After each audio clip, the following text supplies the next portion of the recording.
First of all, thank you for doing this on a really short notice. I think I messaged you over the weekend. It may have been Sunday, and you were very generous with your time. And I think people should know that we spent 1 hour trying to make this happen right now, and that was we really we went in every wrong direction. Turns out it's just a Windows issue. So this is a plug for Apple technology. Your Windows laptop, we need to throw that away. Anyway, great thing is your internet connection is fantastic. So we can see you, and I know you also mentioned that you don't really like to be in front of the camera. You prefer being behind the camera. So unfortunately for you, we're going to have to see your face for a lot of this episode. Good news is it's going to be mixed in with your photography. So we'll emphasize the photos more than your beautiful face. And the lighting is perfect.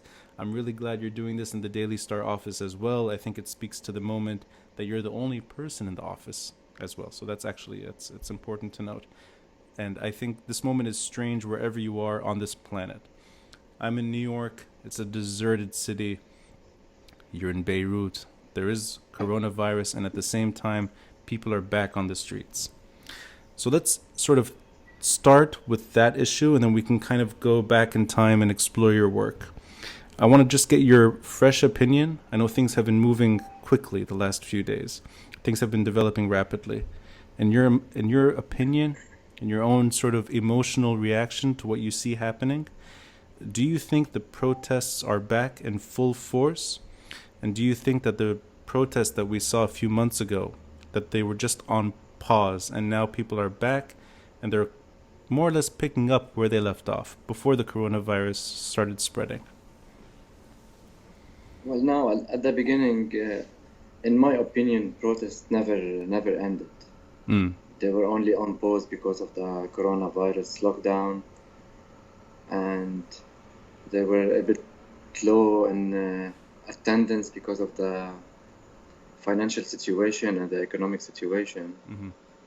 So I understand that people might not have money to come down to the streets, but people need to make a living, need to go to work to get money for their daily life. Yeah. Now protests are back. They are not as big as they were in October or November. For me personally, I think it's because of the coronavirus fear. So people are staying home, staying safe, because it's a dangerous disease, a dangerous virus. So it could be contacted very quickly. Do you think people are that the numbers are not extremely large because of the coronavirus? That more people would have been on the street now had there not been that issue? Yeah, because people contact me every day and ask me stay safe. We see you are merging with people. So people always ask me you have to stay safe. You're going through people. You're meeting people every day. Yeah. And for me personally, I'm taking all the protection required: face mask, gloves, hand sanitizers, everything. Oh, so when you go out and you take, you are protecting yourself as much as you can. Yeah, I'm always wearing a face mask, gloves. I'm not touching people except maybe people I know or I know how they live, and if they are dealing with the virus the same way I'm doing. Right. So it's easier for me to be able to talk to them normally. You know, the reason I'm asking you about these kinds of moments that you're experiencing, I spoke recently with a journalist in New York, Lebanese journalist who's covered sort of issues there, and he's covered issues here, and he's a professor, and he's finding it very difficult to explain journalism to his students online. And this is, of course, not just traditional reporting. This is photojournalism as well, and that this virus in itself prevents real journalism from happening because people need to be on the street. You need to be interacting with people by default. And it's actually quite nice to hear that you're still able to do that and also protect yourself as much as possible. So you're able to do both at the same time. Yeah, usually in my life, I'm a person who can't sit in one place for more than 20 minutes. So I can't stay at home. I'm not even sure how I'm going to continue this interview. So Oh, I'm always like, then I need to. It took one because hour to set it up. Now we've got 2 minutes left. I'll rush. yeah, I'm always hyper. So I can't stay at home. I can't sit still. I always have to be doing something. Yeah. So for me, it's my safe place is the street. It's not the whole house. I'm glad you say that because aside from the photos that we're going to discuss today, the more recent sort of experience I had with your work was not your work per se. Was you doing, I think, sit-ups, بأنتلياس, well, first week of the protests, and you're just with Taimur, and you're kind of having fun. And I can imagine that this is, I mean, the protests and covering the protests is already enough exercise, but you're actually taking it one step further. You're trying to burn off more energy, which I think you probably need to keep covering what's been happening, especially not just the protests, but the last few years of Lebanese history. Let's start off, before the recent events, let's go back in time.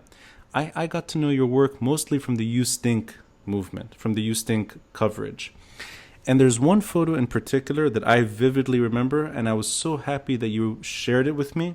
I wanted to find it and send it to you for approval, but you sent it already, so it's great.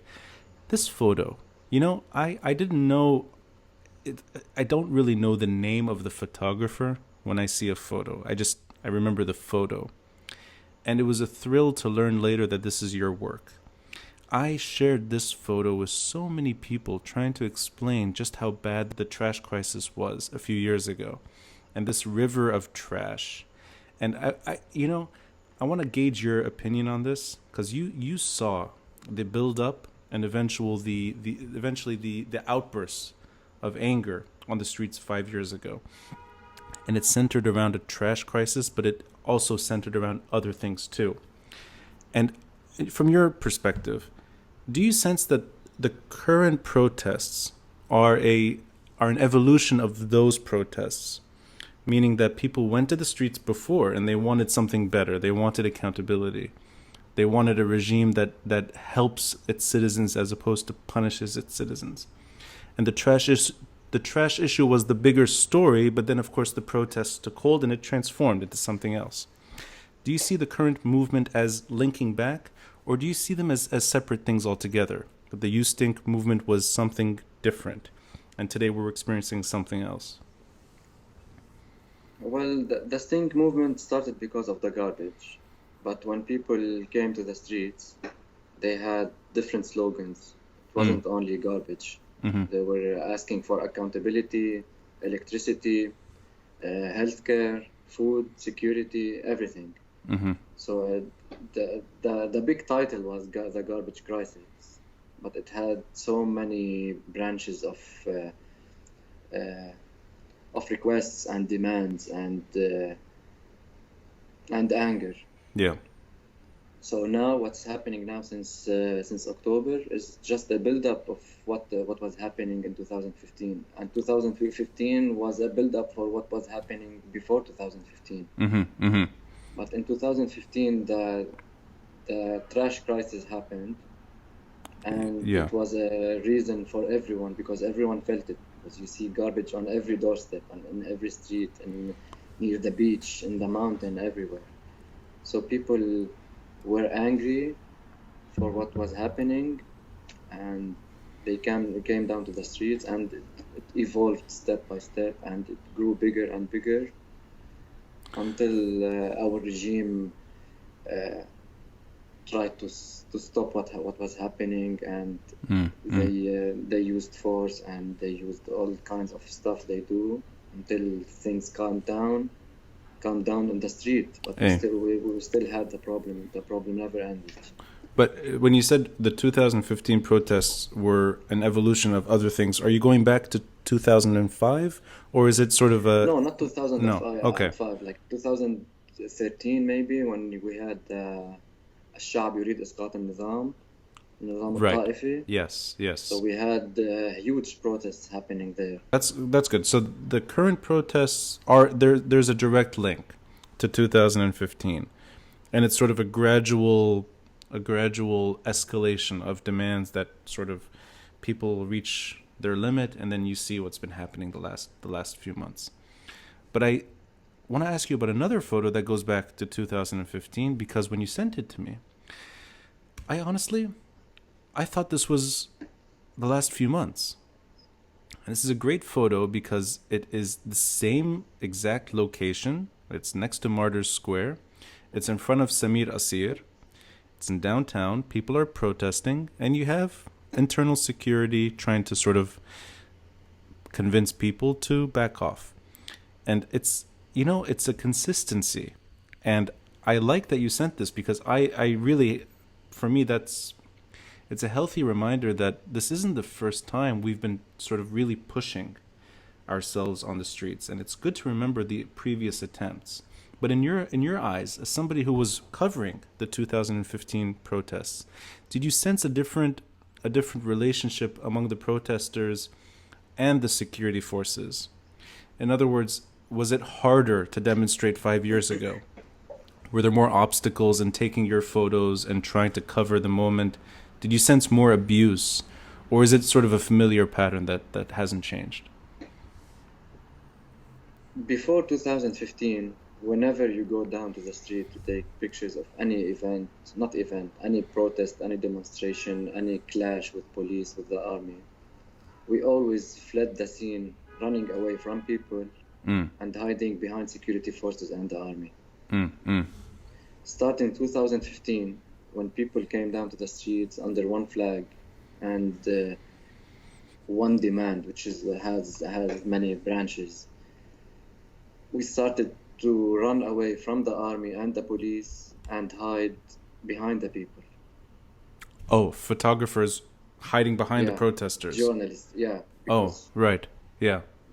Because in your photography or in your journalism, you're dealing with what's happening. You're just covering news. And the government doesn't want you to cover the news. They want you to show their side or their point of view. Right. But when you have realistic demands and without any backing from politicians or political parties, then the people are the enemy of the state. And you saw yourselves as a reporter or as a photojournalist that you had to protect yourself that way. Yeah. By sort of taking... In this photo you showed me right now. Yes. He wasn't moving people away. He was hitting me. I see. Yeah. Right. And the title of this picture was like, no, he's not hitting me. He's using a selfie stick to take a picture. And it was the first time we seriously. We seriously dealt with police brutality and aggression against journalists and photographers, especially photographers, because the camera they always see the camera as a gun or as a threat. But did you sense that there was more pressure 5 years ago than today in terms of your ability to cover the event? Did you see any sort of any change in the way you're able to report on the streets?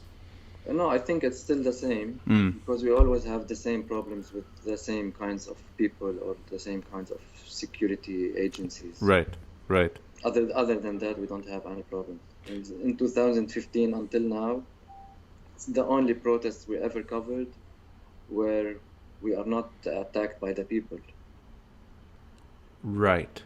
That's a good when a political party asks their supporters to come down to the streets for a protest, it's a political party against the state. Yeah, that's a good point, actually. Yeah. When they're doing something, they are doing things they don't want you to see because they are an organized party, or whatever party it is. Right. But now it's the people, so the people want the whole world to see what's happening and how the state is treating them. Actually, ties into the next photo, which I'm glad you shared with me, because I remember these moments, but when I see this photo, the only way I can determine which protest it is, it's because simply which streets are closed. Otherwise, it's the same routine. People are gathering in Riyadh Solh, except that obviously Share al-Masarif is open, as opposed to today where it's shut down. But it's the same kind of interaction. The state security trying to basically water gun people away, and people are still pushing. The obvious difference as well is that the numbers are much bigger in October of 2019 as opposed to 2015. So that's a striking comparison too. But it's a repeated attempt.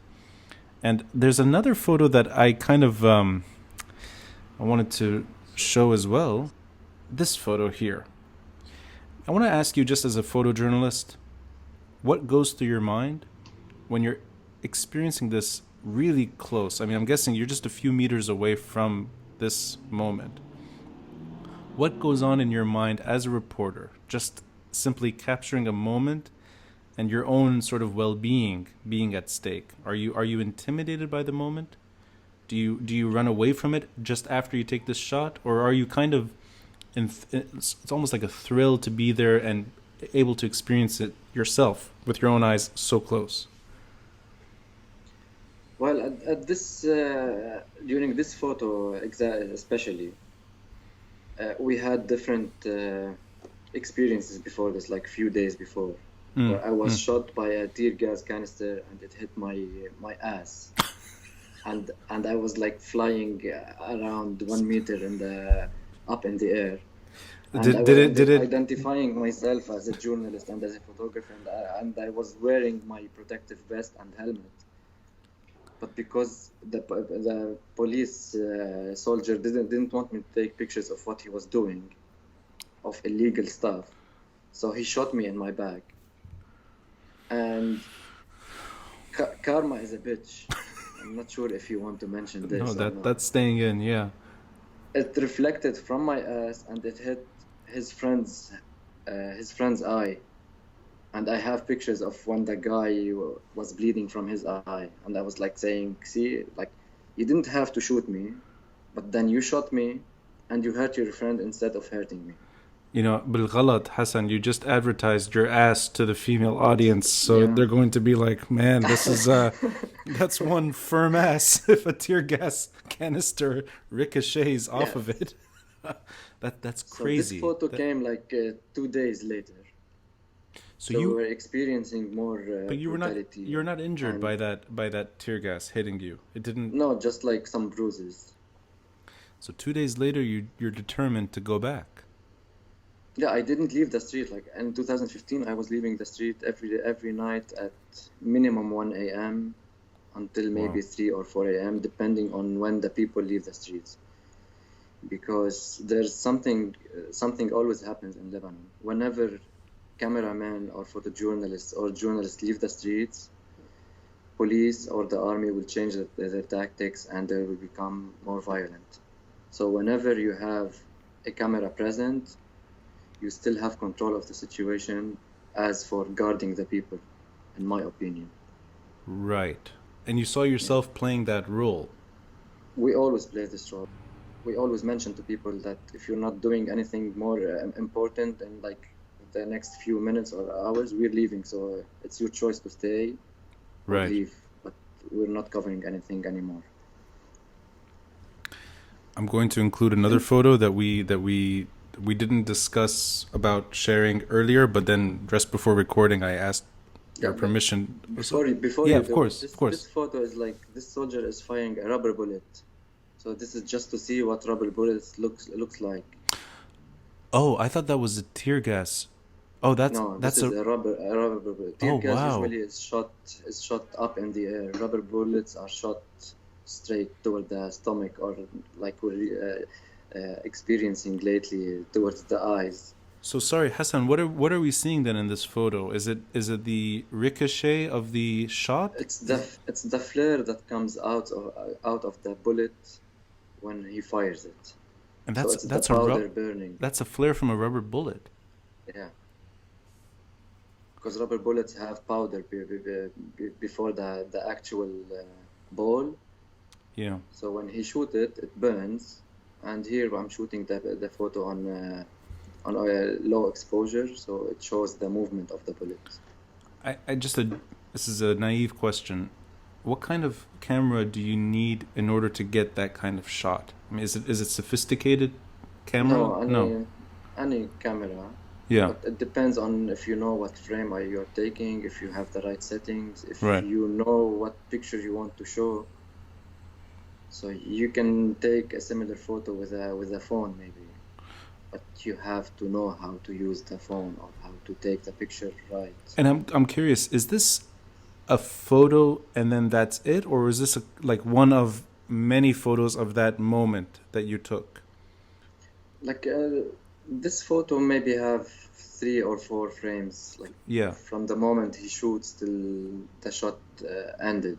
But the reason I'm asking you is I'm curious, are you able to kind of gauge the moment quickly and then sort of configure within seconds? Yeah, from experience, you know what you have to do, what settings you have to make. Like you can change the settings in 2 seconds from this photo to another photo that you're seeing. It's based on experience, on if you know how to shoot. I'm not saying that I'm a good photographer, but like you're definitely definitely an experienced one if you're getting tear gassed in your ass and and selfie stick abuse and that kind of stuff. I think you've found a way to keep reporting through experience, and you are a great photographer. The reason I wanted your permission to share this is because I want people to see just how determined you are to take photos, and this is you being chased away. You're running away, but also your camera is running away. It's not you. It's the camera kind of taking a leap away, protecting itself through you. Yeah, what happened at this moment is that undercover police were between protesters, like collecting data, I guess, or in intelligence information. And at one point, they decided to attack some protesters and arrest them. Oh, it's fine by me, fine by everyone. They were trying to arrest you at that moment. Arrest the protester. Arrest the protester, right. Yeah, but when they arrested the protester, they threw him on the ground. They started beating him. They started kicking him on his head with their shoes. Yeah. On his ribs, on his stomach. And it's something illegal. You can't do this. It's police brutality and police aggression, and it's not allowed. You can't do this. But you were taking photos of that. I was taking photos of that, and then this guy saw me, so he grabbed my camera. Right. And there's one thing you can't do to a photographer is grab his camera. That's clear. I mean, that's you can beat me, but you can't touch my camera. And so he grabbed my camera and tried to take it away so he can delete the photo. Right. But then, because it's my camera, I know what's worth for me mentally, not money. So I took it away, and the moment he lost it, he started chasing me. I want to ask you just what happens at the end of this scene. Do you make nothing? I just ran for like 200 meters, and he was chasing me. And if you look closely, you can see a cigarette in his mouth. So there's 2 lessons learned. Number 1, make sure you're wearing running shoes. Yeah, exactly. And number 2, don't smoke. Yeah. And then so I just ran away and came, and I was standing next to other photographers, and it's always the same situation. Whenever you are 2 photographers or more, nothing will happen. No one will come and talk to you. And that's why is that? Is they feel intimidated? There's too many people. No, not intimidated, because if I'm alone, there are no witnesses. Right. That's it. Right. And you were with people. Yeah. And at this photo in particular, someone took a picture of me, but usually I take pictures of other photographers being chased or dragged or absolutely. Or anything. Yeah. Yeah, we always take pictures of our colleagues or friends in extreme situations, just in case something happened and you have proof that you're not wrong and the police were doing the wrong thing. I want to transition from the You Stink protests to the last few months that we both kind of witnessed on the streets. I saw you at times on the streets as well. And I mean, it's funny. It was a huge moment, but also it's a small place at the same time. So familiar faces are all over the place. And I saw you on a number of occasions in downtown throughout Beirut, just sort of capturing the moment. And you shared this photo with me. And, you know, it's one of those photos that you kind of... There's been so many photos of the last few months. And a lot of them are just social media photos. And I think it's just people with their camera, with their phones, just sort of snapshots of the moment. This kind of photography that you're sharing here, this takes a little bit of dedication and patience. And it's not something that you can just do simply, I think, with your iPhone or your Samsung. You correct me if I'm wrong. But this type of... You need to kind of just get everything right and then sort of capture it. And I hope I get this right. This is near Riyadh Solh, but it's not in Riyadh Solh. It's at the entrance of the Esqua building. Oh, okay, so it's on the other side. Yeah. Okay, and where are you taking this photo? I'm on the bridge leading up to the Sarai or going to from downtown to Hamra. I'm glad you said that. So this is from the ring. Yeah. Yeah, so a camera, iPhone, you can't really do that kind of technology. You can't do that zooming in. You can't get that. It's not about technology. It's like photography is different from photojournalism. In photography, you take photos of anything. You show it in a photographic way. In photojournalism, you have to show what's happening. And this to you is that's the differentiation. This is a photojournalist. Yeah, you had so many photos from October 17 till today. But you can't... It's not right to say that all the photos are photojournalism. It's not right. It's not possible. I want to ask you if you can help dissect this photo, because it's just a woman. She's not confronting the protests. She's not confronting the army or the security. She's just sort of... She's turned away. But it's also a lonely experience, and I think it's one of intense reflection, and it's that she's standing between the rubble and the security. And I don't know, it's maybe, to me, I over-romanticize these moments, but to me it looks like a very lonely journey, but one that's necessary, and it's somewhere between destruction and in a way, intimidation. And I see a lot when I see this kind of photo.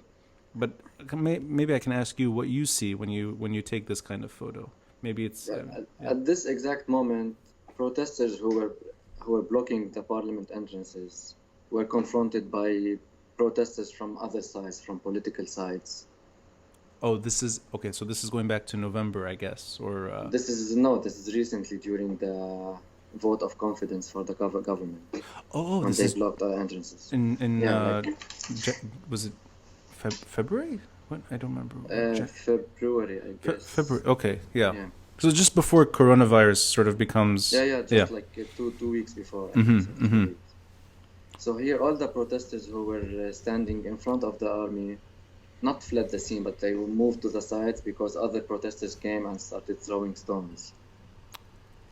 So this woman stood on her ground. She was standing between the rebel and the army, and she was facing the other protesters. But she's not... Like she was saying, I'm not afraid of you. You can come, you can hit me, but I'm not moving. Like, I saw all of this. Like the photo you're seeing now is like... It's a collection of so many ideas in your mind at the moment. And it's all summarized in one photo.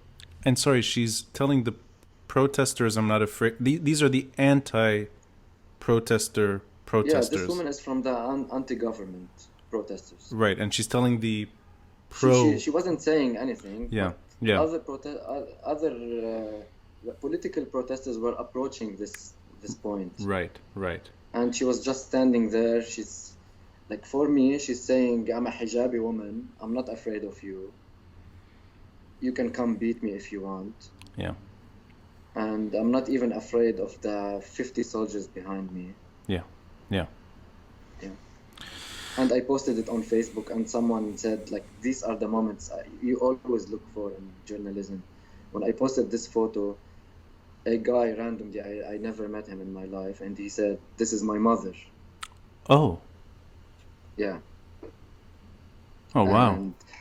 And it was shared and it went viral because people were sending like Ajmal al-Ummahat, Mother's Day, stuff like this.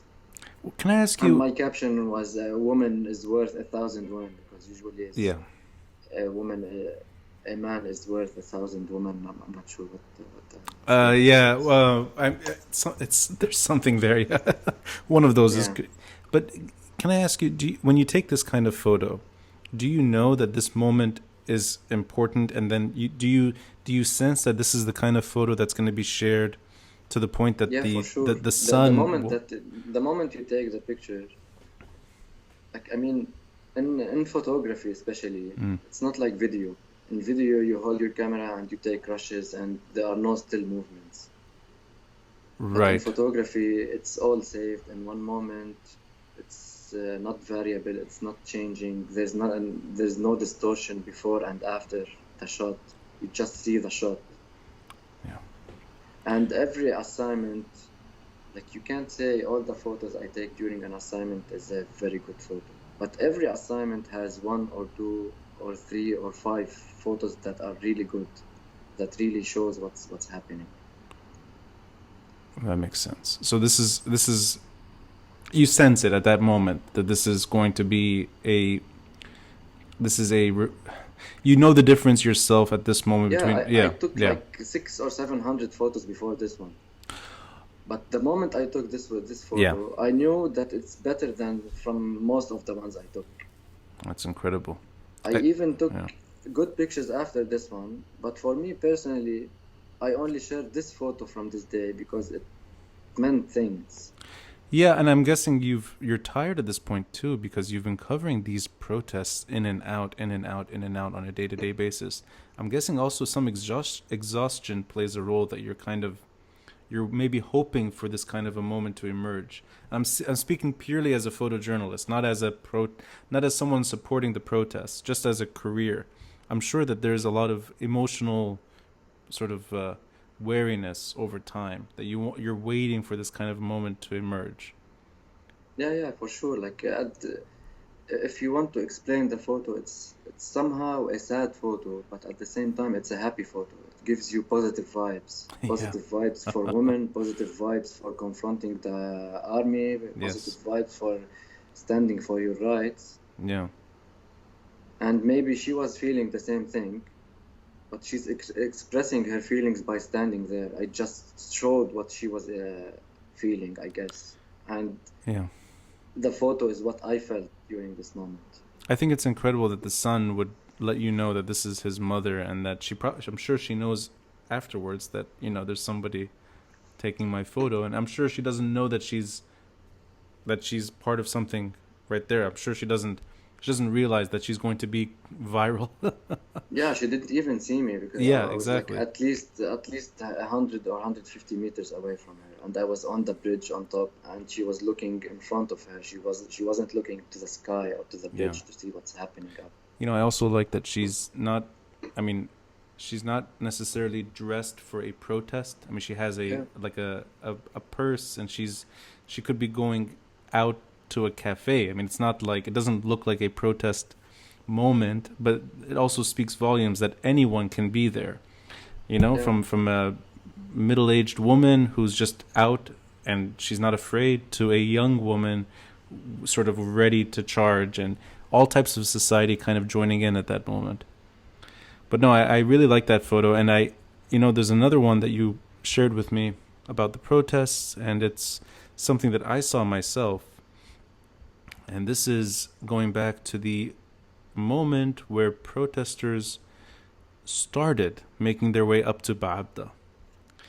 And I think this is either the day of our own speech, or maybe hours before. I don't remember exactly when it was. It was either it's within 24 hours of that speech.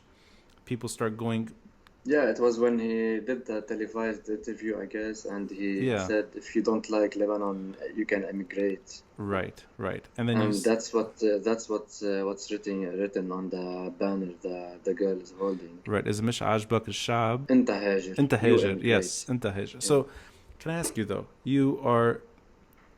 You're taking a moment that I thought was very critical, where people were for the first time in decades going and protesting against a president in Baabda. It happens to be the same president, the same figure in Baabda again. But there's almost like a circular moment here that people are fed up with something that's gone wrong. In this case, it's the president. And his speech was not well received. And then you have this kind of a moment. Did you think that this was a critical moment in taking the protests, not just out of Beirut, because it was already happening in Tripoli and Saida, and even all the way to Psharri, you had people protesting. So it wasn't Beirut centered, but that people were heading towards a location that they haven't gone to in recent memory. Did any of that sort of resonate with you while you were there? And I ask you because for me, when I was watching this in Beirut, I was watching it on TV. For a moment, I thought that this would change things, that suddenly the state itself was being challenged properly for the first time. It wasn't. This wasn't something that would just sort of go away. That this was a permanent movement. Did any of that resonate with you?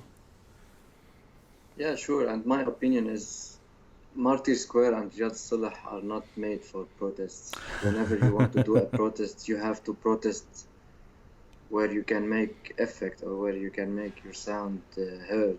Yeah. So it doesn't matter the idea. The destination matters. Like here, the president said something. Not sure how to describe it.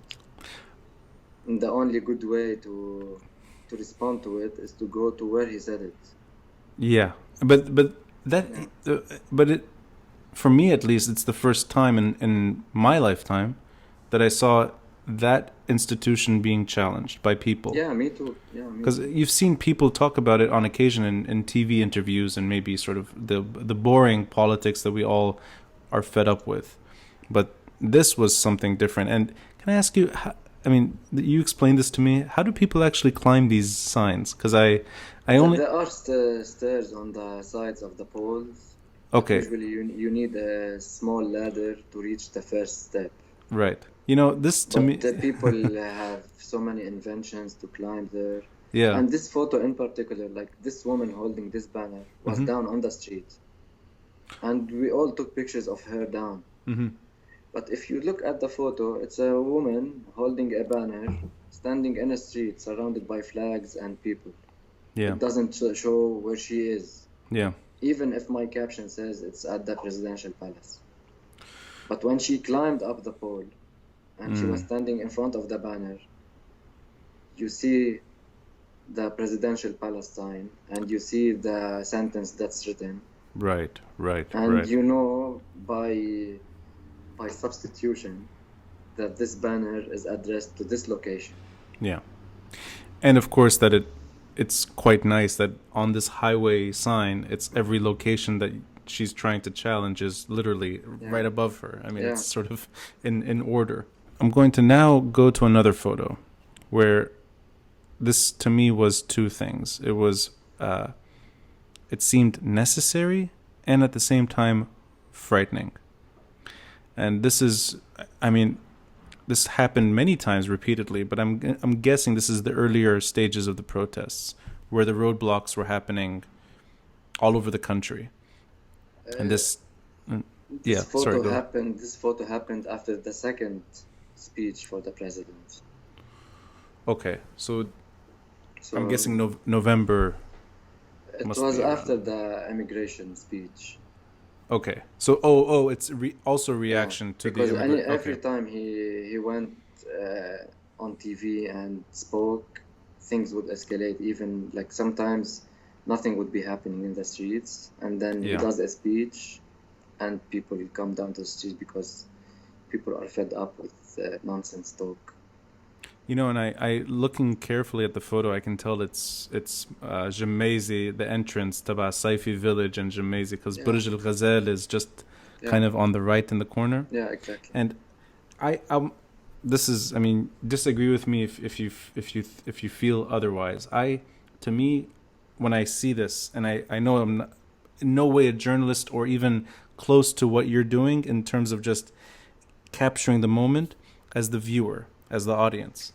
It brings up two things to me.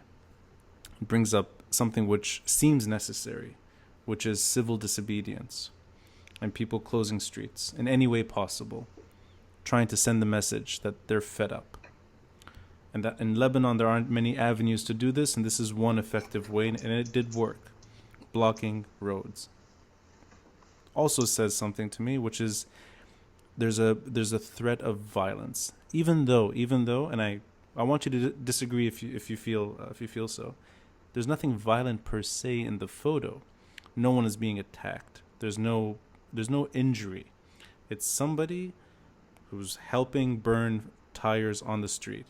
But the image of that kind of fire, the black smoke, the image also of maybe that the aggression, even if it's well placed, it seems to be the underlying threat that a peaceful moment can always have maybe a turning point. Not necessarily blaming the protesters. I'm just saying that this photo to me brings up those two emotions, necessary and also caution. And when you're taking that photo, what goes on in your mind? And does any of that go on in your mind, or are you seeing something completely different? Well, the first thing that comes to my mind is it's really hot because you're so close to the fire and you're almost melting. So even when you take the photo and go back, you can touch the camera and it's really burning and it's about to melt. I should have asked you. That's my stupid interpretation. I should just ask you, how did you burn? No, of course, like it's on physical feeling. But as a mental feeling, no, it's everything you said. You see, for me, it's violence, but it's peaceful violence. It's not. He's not hurting anyone. Probably just hurting air pollution, but nothing else. Yeah. I mean, people are angry. They have to express their feelings. They either burn tires or destroy stuff. They can't beat anyone, and they won't beat anyone. Are you? I mean, how close are you at this point? Are you zoomed in completely, or are you? Like, I can't really tell from the perspective. For taking the photo, you mean?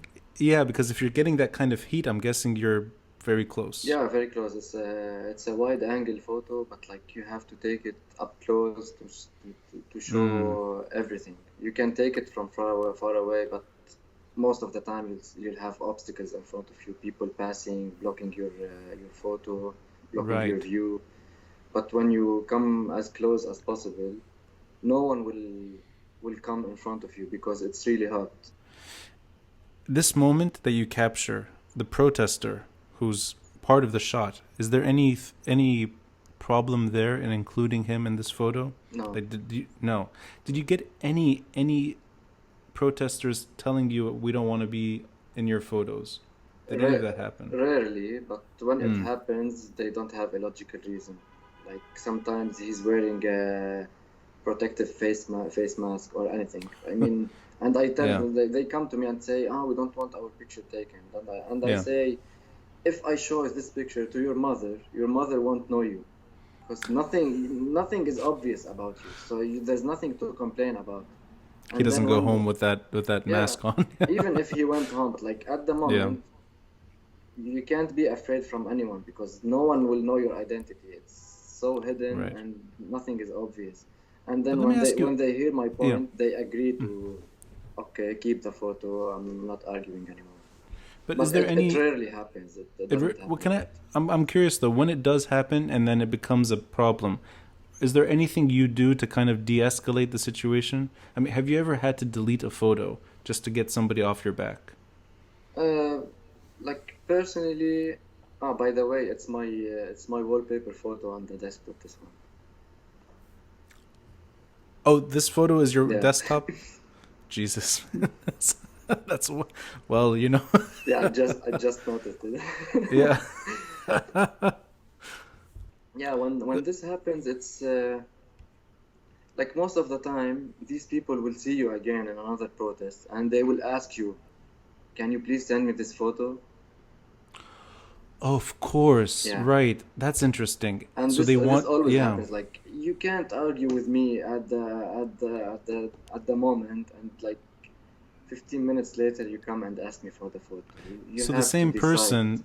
Yeah. Oh, that's interesting. They will have. Okay, yeah. That's Yeah, you it's know like the just some silly stuff. It's not really serious, but no, but these are the small kind of side stories of a photojournalist. I would never think of in terms of somebody wanting you to share their photo or send them. Also, the same person would be a bit off put. Just get me out of your camera or send me the photo. That's interesting. yeah, some people sometimes would say, I work at this NGO, we're not allowed to come to the street, or like they work with UN Right, right. agencies where they're not allowed to come. So you understand. I mean, it's not a crucial photo. It's not something. Yeah. So it's fine. But when the police ask me to do this, What no, do you you do? can't. And it happened yesterday during I took a photo of a riot policeman Hmm. withdrawing money from an ATM next to a protest where people were destroying the Audi branch. I'm so glad you said this because that's yes. This is a photo I wanted to share as well. And the actual riot policeman saw you taking that photo. Yeah, his friends were standing outside and they came. I was with two other photographers, and Hmm. the three of us took the same picture, like from different angles. Mm-hmm. And one of us deleted the photo, but me and my Okay. friend, we said, no, it's our right. You are in the street. You're not doing anything illegal. Like, you get your salary. You go Yeah. withdraw it from the bank. Yeah. You're not stealing the bank, so you have no point for your argument. Right. And he wanted to make a small fight, but then usually we are very stubborn. We don't accept easily, and we never accept. So he went and he called his officer, and his officer came and he said, okay, were you stealing the bank? Fuck off. Don't talk to them. It was his words, and the policeman was looking at him. We said, like, it could have ended 2 minutes ago. There was no need for this whole argument, and I like that photo because it's just like the woman between the army and the rocks, not intimidated. There's photojournalism aspect to the photo you're describing now, and do you? I'm gonna ask you two questions here. The first is, do you sense that the authorities are more concerned today about bothering a photojournalist than they were in 2015? Because this scenario is hard for me to imagine even now, that the higher authority would come and say, leave these guys alone. That is so, for me, it's so bizarre to hear that, and it's a good thing. It's a positive development. It means we can't really bother, we can't go after these people. Do you get any of that? Is there some development there in it terms of? happened so many times in 2015. We Oh, had so many we had so many fights with the police yeah, about yeah. limiting our rights or limiting our movements. Mm-hmm. But we always fight back. We always have proof. We always have pictures and videos of them attacking us or Right, restricting right. our movement. Yeah. Until October or maybe November, when we had this big protest at Sakant al-Helo, the police station. Yes, yes, of course. So we were shooting there. We were at least 20, 30 photographers, cameramen, and journalists, reporters. Mm-hmm. Police were coming out of the police station in three groups. The first group that comes out, come running out, facing the gate exactly where we are standing. Right. And then, like a minute later, two groups will come up to Marlies, and the other one will go down to Corniche al-Mazraa to run after protesters. And we had a big fight. They attacked us at least 15 or 16 times. They hit Al Jadid reporter, his cameraman. They attacked me. They attacked Al Akhbar, a photographer, a future photographer, anyone who's present. And we had a big fight at the moment, and we were shouting, and we were on live TV, and TVs were doing promos that الصحافة مش مكسر عصا, you can't deal with your issues by beating journalists and photographers. And the next day we arranged a protest at the Ministry of Interior. But is that, I mean, is that do you sense there's a shift in attitudes in attitude towards photojournalists, that they're more tolerant now than they were before? Because you kept pushing and you kept sort of insisting? Yeah, we always push, but we never get hurt. Until we organized this protest at the Ministry of Interior. Okay, right. And we placed our cameras on the street, and we said, so these are our cameras, we're not holding our cameras anymore. And then the Interior Minister came down and apologized for what happened. And she gave orders to the internal security management to stop attacking photographers and journalists, and we saw it immediately the same day. Like we were covering the same stuff we were covering the night before or the month before. Yeah. And no one was even talking to us or looking at us. That is, I mean, it's good to hear that there's been some. It's good, but we never know how long it will last. Yeah, of course. Yeah, because it happened during Nuhad al-Mashnu. It lasted for like 2-3 weeks, and then things came back to normal, which is not. That's normal. Going back to the You Stink protests. Now it's been a longer time. So since November, only limited, like very very limited cases. But it would end right at that place. It won't escalate. Right. Which is something good. Absolutely. And it is something good. And I'm going to just include this photo here for the moment, because to me, I identify the protests as this kind of a photo. And I know that there has been, I mean, you've shared many different types of photos of the moment, whether it's, rubber bullets or tires burning or intimidation or all of the above that we all witness. But this is also very important too, the joy. And I think, there's hundreds of thousands of photos like this that you can just find anywhere. But I think also you kind of managed to capture a very strange moment to me, which I liked. I mean, I think you kind of saw, I see a few things. First is that the joy is very obvious. So these three girls are so happy, and you captured their joy. The other thing is, for a moment, she's holding her camera away from the protests, and she's just experiencing the moment herself. And I'm emphasizing this point because it's kind of like, I mean, this is a strange analogy, but you go to a concert today, people are not watching the band playing, they're filming the band. You go to a speech, people don't really pay attention anymore, they're just sort of there filming. And the protest movement, I saw many people just taking selfies or taking photos of things, but not capturing the moment properly. And when I did see it, it was a rare opportunity for me to be like, finally, they're enjoying the moment. Get that phone away from the. And I say this as somebody who defends photography. I'm not insulting a photographer here, but I think both are important, being able to experience the moment and, of course, capture the moment. And I think both are in this photo. You sense joy, and you also sense people documenting the moment themselves. And I associate the protests with this kind of moment, just a sea of Lebanese flags, happiness and hope, which is rare, I think, in Lebanon today. And you sort of, you nailed it. That's a very sort of, to me, it's an important photo to share. Of course, just after that, you have this kind of photo too, which is equally important. These actually are fireworks. Oh, these are okay. Political protesters, not anti-government protesters.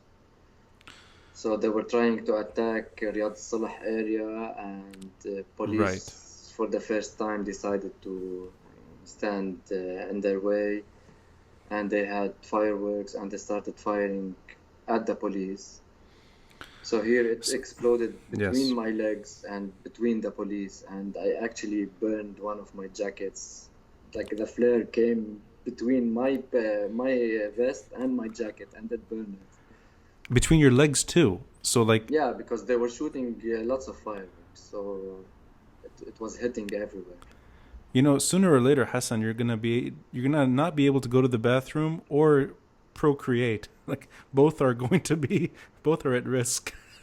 Between your ass and now your No, package, I think.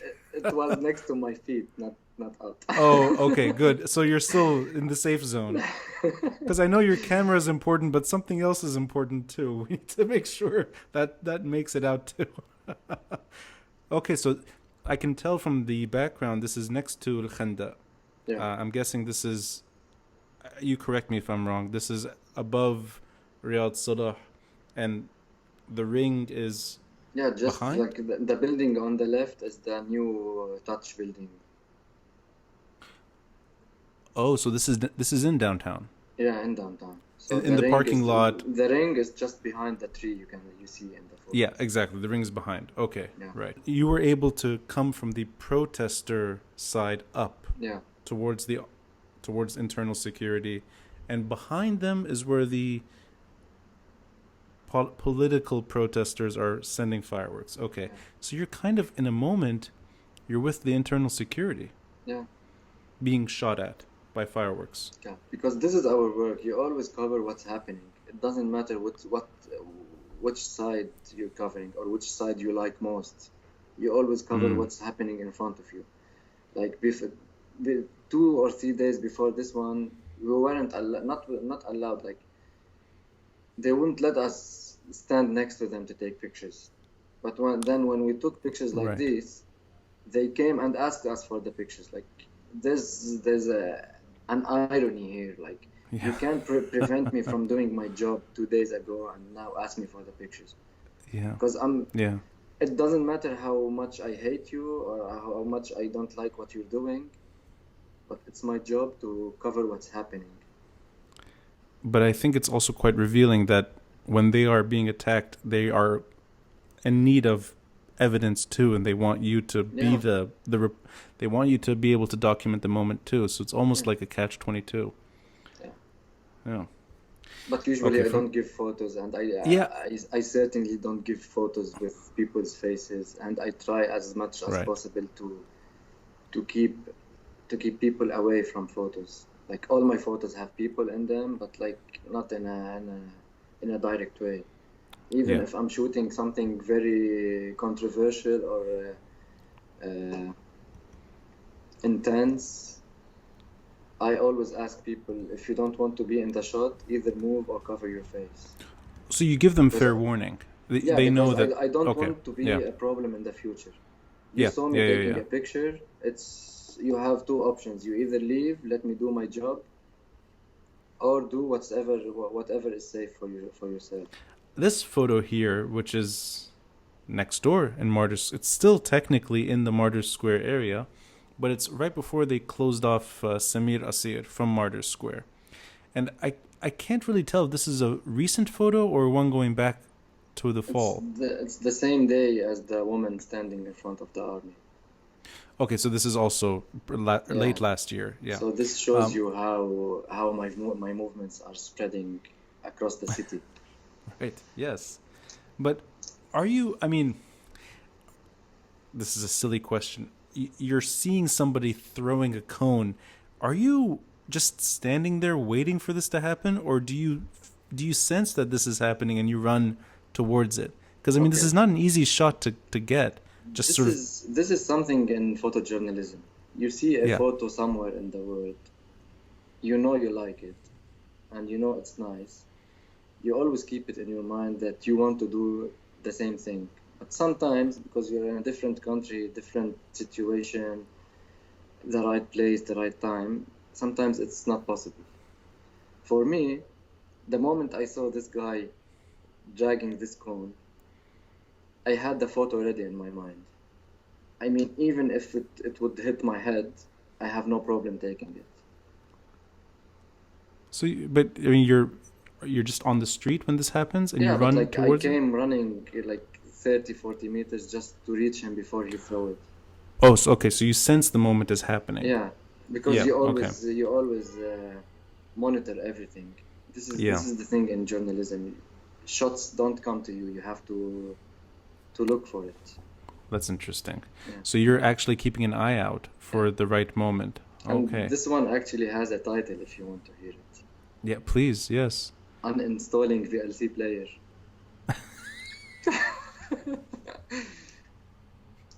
You know, I mean, I assume most people will know what you're talking about, so I'm not going to explain it, but that's hilarious. That is hilarious.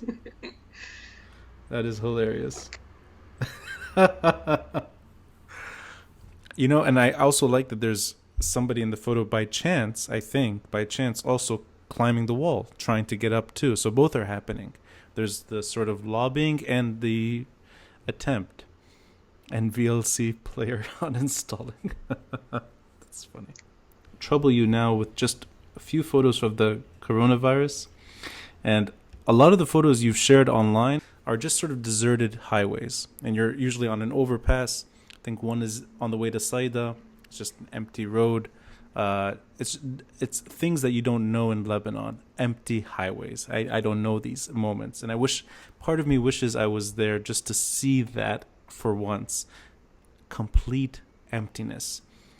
And the corniche is also sort of visibly empty and these things. But you took a lot of those photos, and you also took human photos too of coronavirus activity. And I like this one here. I don't know which hospital this is, and it might be Rafiq Hariri, although I'm not sure. It's the Rafiq Hariri Hospital, yeah. Okay, good. There you go. See, I'm not bad, huh? I can actually do that really. So you have, I think, a photo that is shared around the world. People on the front lines of this pandemic, helping people, and the human side to the story. And you are, I think, if I got this right, your photo is really about them taking photos. It's not necessarily you taking the photo per se. You're taking a photo of people taking photos, whether they're on the crane or even in the hospital too. You have people taking photos inside. Was this kind of just like a photojournalist's dream come true, where everyone's documenting the moment together, or is that irrelevant here? That it's just a nice photo that you took, where people happen to be outside and sort of happy. Well, I tried. It's half. It happened by coincidence. I was going to the hospital to take pictures of ambulances going in and out the hospital. And I heard music. So I came to the other side and I saw cranes. It was an NGO called Ahla Fawda, organizing a music event for patients and nurses and the staff workers. Oh, so they're in the back. They're not in the photo itself. The music is being played somewhere else. The music, like on top of the crane, there's a guy playing the violin. Of course, there it is. DJ. Yes. And the windows, you see the nurses, the patients, the coronavirus patients. They are all cheering, clapping, taking videos and photos of the event. Right. There. So the speakers are there too, of course. Yeah.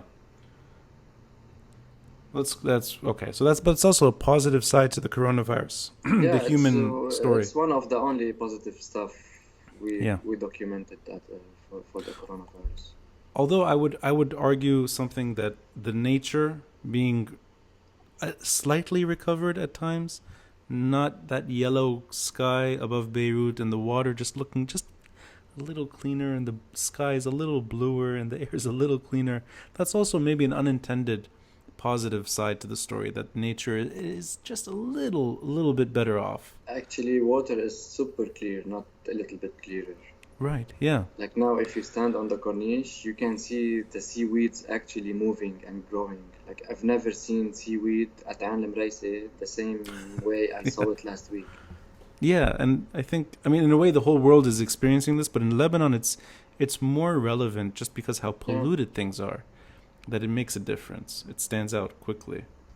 Another coronavirus shot where the shelves are full and she's picking and choosing which kind of cheese or butter she wants.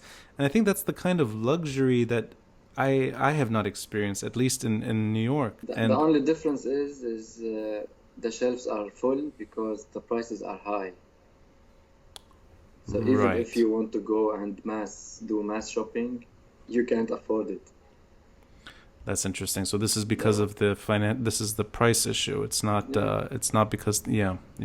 Like now you can see the card. This card has at least 2 million worth of products, which a few months ago would be like 100,000 Lebanese. Yeah.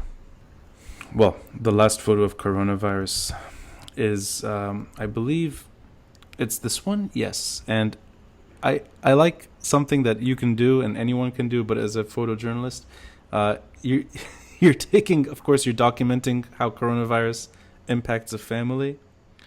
Also that they're stuck, I mean, is the family stuck together, but they're also taking precautions in their own car, and that they're all smiling. And I like that. Even in the middle of this mess, they see someone taking a photo and they decide to smile for the moment. And you can kind of just tell from the angles that they're smiling. This photo made me smile. And I don't know what it is about just this. There's a humanity to the moment that is sort of profound, that we're all in this together. It doesn't matter who you are and where you are. The whole world is going through this. And they're still in it for the smile. Like they're willing to, pause and kind of celebrate in a sense that they're going to be in someone's photo. People in Lebanon like to be in photos. Yeah, Like, you don't. Yeah. Yeah, you don't have this issue where everyone is arguing with you all the time, or Yeah. I mean, you have freedom to take pictures in the streets. It's by law. But still, if he asks me to remove the picture or don't take the picture, I will abide by his recommendation. His I mean, if request. there's anyone in the photo I think that didn't want, it's probably the kid. The kid's smiling but concerned too. It's like, who are you Yeah, exactly? he was shocked at the moment. Yeah, but I'm sure the parents are like, no, it's fine. It's Hasan Shaaban.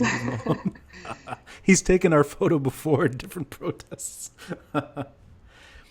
Hasan, the last two photos I want to share are just photos that you released last night or early this morning. The first one, this is, I think, in the Fu'aj tunnel, if I'm not mistaken. It's the Ring to Hamra tunnel. Ring to Hamra, exactly. And it says in the graffiti in the background, الطريق القدس لا تمر بالring. And I wanted to discuss this photo with you for one reason, is that I've had this conversation with many people on this podcast about whether or not this protest movement is a purely domestic moment where people are calling on accountability and reform and things that are Lebanese only. They want the Lebanese state to work for its citizens. And the other side of the issue, which is whether or not this fits into a geopolitical story. And I think that photo explains it. It says that this is not geopolitics. And when you took that photo, did Arafat's quote about Palestine through Jounier, that famous quote, Nus al-Harib, did you see that moment, and then the sort of the protester and the graffiti, and that this is purely a Lebanese story? Did any of that sort of hit you when you were taking that photo? Well, we live in a different part of history now, where you hear the same sentence that's been told by political parties, where they mention that any activity that you do that they don't like always will lead you to Al-Quds, which is not true. Right. Not anything you do in Lebanon against a political party or a political personality is something about Al-Quds. Yeah. So if I'm asking the government to provide me with healthcare, it's not about Quds. But you're able to then yourself, you're saying that this is a domestic issue. Yeah, that we've had nothing to do. Like, yeah. This photo is a purely local photo. Yeah. I mean, if you send it to anyone with a translated caption, they won't get what's happening. They won't know what's the ring. Yeah. They won't know what the sentence means. But for us Lebanese, we know what the sentence means. Yes. That leave the geopolitics out. Yeah. This is about Lebanon. And it's the only thing that made it good. Like, people took this sentence on this wall before. But the army guy who was walking, and there are no people present in the photo, is what made it a bit powerful. Like sending a direct message. Right.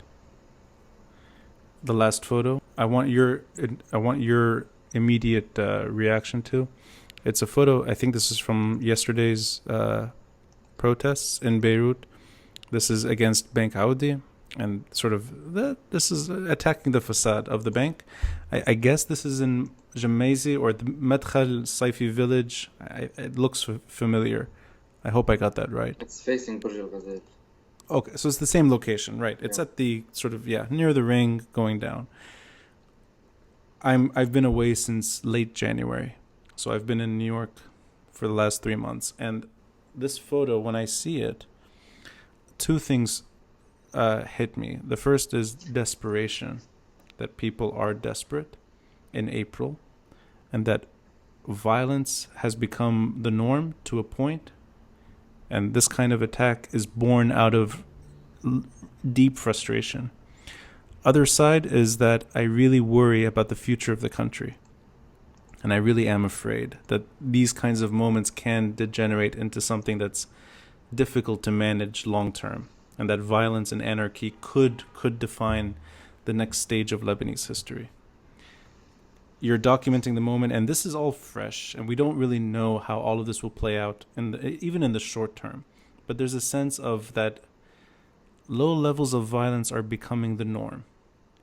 Do you sense, as, again, I know that I'm asking you as a photojournalist, but just through your own eyes, having covered all of what we've seen, do you sense that there's a tipping point here that it would be difficult to go back to when it comes to just in terms of day-to-day security, not state security, nothing too big here, just the personal well-being of the citizenry, and sort of this kind of attack that this may degenerate into something ugly? I guess it's all political. You can go to wherever point you want to go. It's only a political issue. I mean, politicians have, I'm not sure if they have the answers, but if they stop talking, you can easily get back to wherever you are. Yeah, it's easy, because like if you compare Lebanon to Greece, to what happened in Greece like a few years ago, financial issues. Now Greece, it's not booming, but at least it's stable. Yeah. And if you want to compare Lebanon to, let's say, Venezuela, we're much better than Venezuela. So that's interesting. You see a way out in that sense, that a political solution can get us closer to Greece and that kind of recovery than anarchy in Venezuela. It's easy. It's easy to. I'm not a politician. I'm not good at politics, but I know it's easy. Yeah. I mean, you can simply just force supermarkets and grocery shops to limit the prices. This is the first step. But when you ask the economy minister that eggs are expensive, and he say, you can just stop buying eggs and things will go back to normal. This is bullshit. Yeah. And you can take the same example for other ministries. They all have the same answers to anything. Right. I mean, they have the answers, but they expect you to give them the answers. Okay, people gave you the answers during 2015 Youth Think movement. You didn't take any of their requests or... So, this is it. You've been very kind at explaining many things, from your own career in photography, to the differentiation between photojournalism and photography, to the patience needed and the risks taken. And I think there's it's a unique opportunity for me to be able to gauge the mind of somebody who's been my own sort of view on what's been happening. And a lot of these photos have resonated with me over the years. And I feel very lucky to be able to talk to you about these photos. So all your information will be in the details box. People will get to check out other work you've done. And I hope you keep your ass intact and your front package safe. And most importantly, your camera. Keep the camera well protected. And I look forward to seeing you on the streets of Beirut once I return, once all this goes back to relative calm and relative normal. Because being stuck away during this moment in time is frustrating in itself. And I count on sort of people like you to let me experience it while I'm abroad. So thank you for your time, Hasan. I will take you through a tour of my own. Okay, but I'll come with my own sort of astronaut suit. I'll take you through a photojournalism tour maybe, or a protest tour to see how things work out in the street. My guess. I'd love to. I might learn a trick or two on how to take a better photo as well. So I'll learn a bit from you. Thank you, Hasan. Thank you.